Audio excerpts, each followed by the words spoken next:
Bad brakes, trucks thousands of pounds overweight, failure to test drivers for drugs. All safety issues putting Oklahoma drivers at risk. We spoke with one young man nearly killed by an oil-filled truck. The district attorney has asked for 2 weeks to file the 4 counts of second-degree murder. She says it could take longer, maybe even a month, to file charges on behalf of the surviving victims. This is like losing a family member. These buildings have been here since the 30s. They're very important to everyone in the town of Barnesdall. Allison, give us the latest.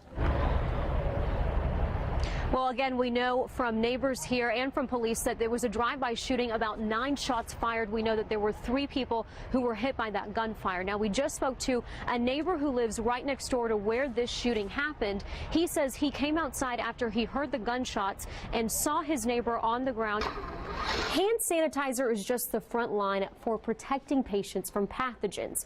Now, killing dangerous germs is getting high tech. It's $22 for a seat in the director's suite. Just push a button for service. 44 counties remain under a state of emergency due to tornadoes, severe storms, and flooding. Parts of the state could get up to 3 more inches of rain, causing problems in low-lying areas. Flood warnings will be in effect through Wednesday. All right, Allison Harris, thank you. Terry, the sheriff took his fight from Tulsa to the Oklahoma Supreme Court here behind me. His argument remains, we the people Oklahoma got their signatures for the grand jury petition on a form other than the grand jury petition. And for that, the sheriff says it should be thrown out. Police marked where Cole Payton was when he was shot, not in the Morgan's backyard, but in the middle of the street, 85 feet from the home. Grant was soaking wet when he decided to come down the slide and bumped his head. Many people at the Sand Springs Mobile Home Park say they would have gone to a stronger shelter, but there just wasn't time. The storm developed so quickly. Some people living across this street ran over to this mobile home thinking it would be a stronger structure. In this case, it was. They all survived. Did you think that they were breaking in? You guys can talk to my lawyer, Chuck Ramsey, about anything involved with this case. Did you have any malicious intent at all? You can talk to my lawyer, Chuck Ramsey. I have no comments. Multiple people can and have been killed.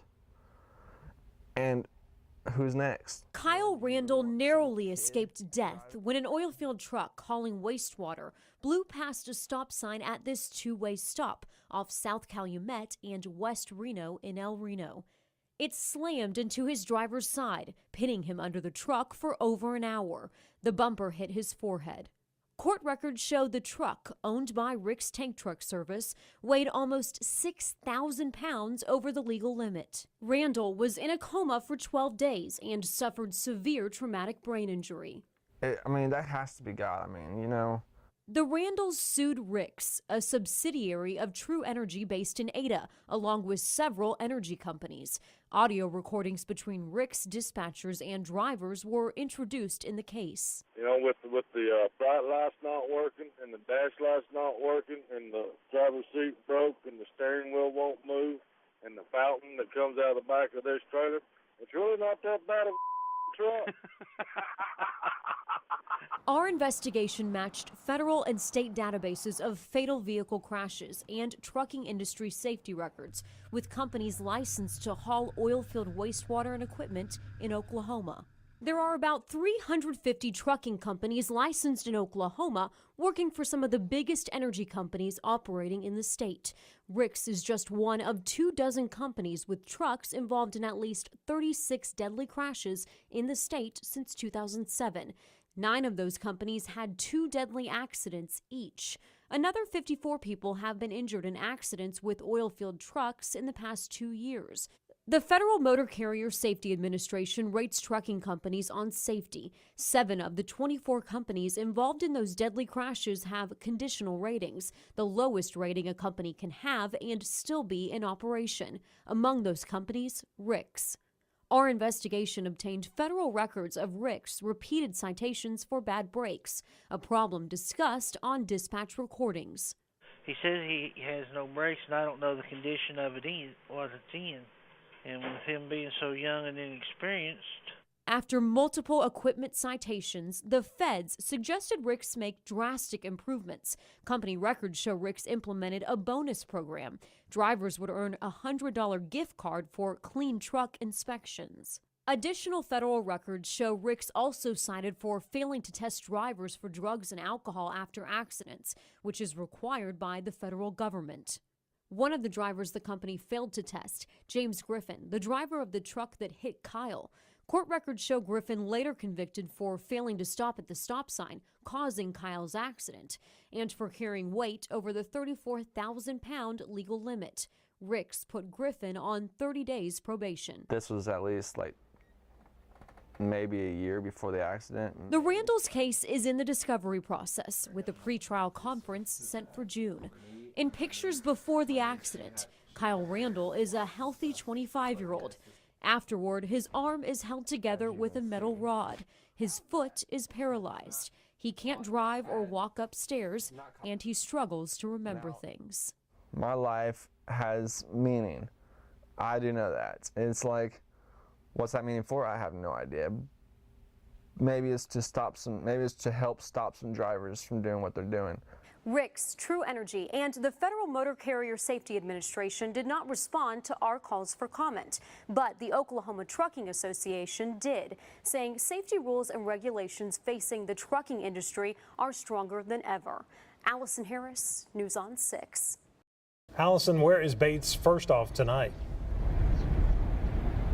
Well, Craig, Bates' attorney tells us Bates will turn himself in here tomorrow morning. The sheriff's office isn't saying anything now that Bates is charged, but Harris's family is, and they feel like they're still not getting justice. This is what disturbs Eric Harris's family the most. Oh, he shot me. I didn't do shit. He shot me, man. These are some of the last words Harris heard on this earth. I'm losing my breath. Your breath. Boom, gun you down. And he's hollering out for help, and there's no aid. You see the blood running out his side. Andre Harris calls his brother peaceful and loving, but Tulsa County Sheriff's deputies know him as an ex-con in this illegal gun bust moments before the shooting. Harris gets suspicious of the undercover deputy sitting next to him and takes off. After a quick chase and takedown, Reserve Deputy Bob Bates says he reached for his taser but grabbed his gun instead, shot, and then apologized. There's no way an officer can get this confused for this. Andre says he doesn't want people to confuse what happened.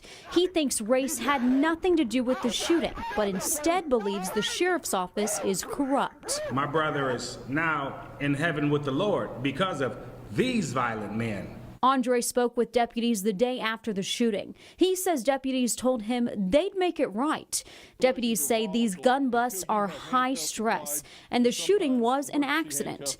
The Harris family still wants more transparency from the sheriff's office. Well, we come to expose it. We come to pull the mask off the evil.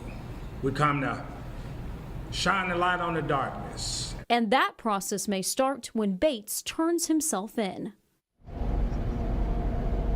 Andre believes the sheriff's office is corrupt because Bates has made many generous donations to the sheriff's office. This record shows that he's donated 6 cars and thousands of dollars. Andre believes that's why the 73-year-old was allowed to be a reserve deputy. The sheriff's office, of course, denies that, backing that up with Bates's 276 hours of training. All right, Allison Harris, thanks very much for that live report. Here at 10 o'clock, an investigation you'll only see on 6. The Tulsa County Jail has flirted with having its utilities cut off a dozen times in the past 2 years. Records obtained by News on 6 show the sheriff's office is repeatedly late in paying its utility bills, often owing the city of Tulsa $100,000 or more. Only on 6, Allison Harris found a pattern that indicates the sheriff's office is working the system. Allison? Scott and Terry, the sheriff's office has been late making these utility bill payments for the past 5 months. The city of Tulsa utilities manager says it's common practice that the sheriff's office waits until the day or two before the utilities are scheduled to be switched off to swoop in and pay up. The Tulsa County Jail has received 12 utility cutoff notices in the past 2 years. The sheriff's office is supposed to pay City of Tulsa utility bills for water, sewer, and stormwater, and it does, late. These are the overdue statements, totaling as much as $115,000. That's not okay. Does that make you concerned for whoever you're visiting? Absolutely. That makes me concerned for everybody in here. Everybody has some family in here or somebody they love in here, and that's not okay. Utilities were going to get cut off today, but the sheriff's office pulled the same Hail Mary pass it pulled a dozen times, paying the balance right before the cutoff. How are they going to use the bathroom or take showers or get any water? I hate to hear that. I mean, they're getting so much money from these inmates being in there, and they're not paying their bills. That's ridiculous. We called Tulsa County commissioners to ask if they were aware of this pattern. They were not. One commissioner told us the sheriff's office is the gift that keeps on giving. Is it frustrating to know that the sheriff's office has neglected to pay these bills? It's a concern because my taxes go to pay these bills. So, I mean, I'm sitting here wondering where all my money's going now. I mean, we have to pay our bills, don't we? Yeah. They need to get that together. The City of Tulsa Utilities manager says by paying bills late, the sheriff's office gets services free for 40 days, while city collections agents are forced to spend time hassling them. As of this afternoon, records show the overdue balance is paid off. A city spokesperson says the jail has not lost its utility services here in the past 2 years. No one at the sheriff's office returned our calls for comment. Live in Tulsa, Allison Harris, News on 6. Our top story at 10 o'clock. 5 members of a Green Country family stabbed and killed inside their home. And tonight, 2 teenage brothers are in custody accused of killing their parents and 3 siblings. Neighbors tell us the father worked from home and his wife homeschooled all 7 children in the family. Neighbors rarely saw any of the children playing outside. News on 6 reporter Allison Harris begins our live team coverage from Broken Arrow tonight. Allison. Terry, the lights are on tonight at the Bever home, but no one is inside. It looks like a normal suburban home, but it's now the location of Broken Arrow's most gruesome crime. Tonight, we're learning more about the weapons police say the brothers used to stab their family. A hatchet is among the weapons Broken Arrow police say 18-year-old Robert Bever and his 16-year-old brother used to stab 6 of their family members. Less than 24 hours into the investigation, officers are haunted by Bever's smirk. Kind of hard to, for a rational person to even comprehend that someone could do something this horrific and not have any remorse afterwards. Police say someone in the house dialed 911 around 11:30 Wednesday night, but didn't say a word to dispatchers. When police got to the house, they heard moaning. Investigators found 5 bodies: the brothers' parents, David and April Bever, their 5-year-old sister, and their 12 and 7-year-old brothers. The brothers' 13-year-old sister survived and is now recovering after surgery. The 2-year-old sister is the only one left unharmed. It's tragic. The way it happened is even worse for the children and everything else involved, and you hate to see that happen in any neighborhood. Neighbors say the family kept to themselves. The father worked from home. The kids were homeschooled and not allowed to play with neighbor kids. The family had just founded a nonprofit to help parents of premature babies. Their 2-year-old daughter, the only one not stabbed, was born a preemie.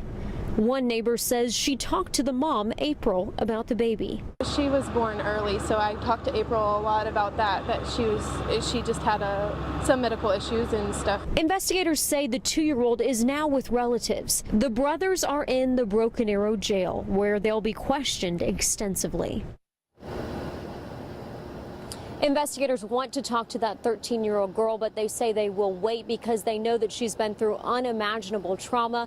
They also want to learn more about the brothers' motive, but they say they will wait till tomorrow before releasing more information. Allison Harris, News on 6.